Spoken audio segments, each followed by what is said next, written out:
ஆனா நம்ம பாக்குற தொழிலுக்கு நம்ம உண்மையா இருக்கணும். அவன் 1000 சொல்லிட்டு போட்டோம், நீ எப்படின்னு பாரு. உன் தொழிலுக்கு நீ எப்படி இருக்க? அடுத்த வாயை திறக்கக்கூடாது. உன் தொழிலுக்கு நீ விட்டு கொடுக்க. நீங்க விட்டு கொடுக்காம ஒற்றுமையா போயிட்டீங்க அப்படின்னா இது ஸ்ப்ரெட் ஆகும். இப்ப வீட்டுக்கு ஒரு மேக்கப் ஆர்டிஸ்ட், வீட்டுக்கு ஒரு பியூட்டிஷியன் யூடியூப்பை பார்த்து பண்றாங்க, சரிதானே? அப்ப இது இப்படியே போகுது அப்படின்னா நம்ம இதை ஸ்ட்ராங்கா நின்னா மட்டும்தான் நம்ம தொழிலை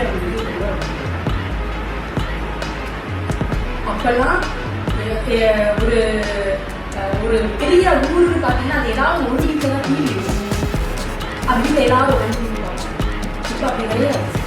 எல்லா இடத்துலயும் டிவி, எல்லா இடத்துலயும் டீ கடை, எல்லா இடத்துலயும் பாருங்க, சரிதானே? நம்ம எடுக்கிற தொழிலுக்கும் நம்ம கேரக்டருக்கும் கரெக்டா உண்மையா இருந்தோம்னா நம்ம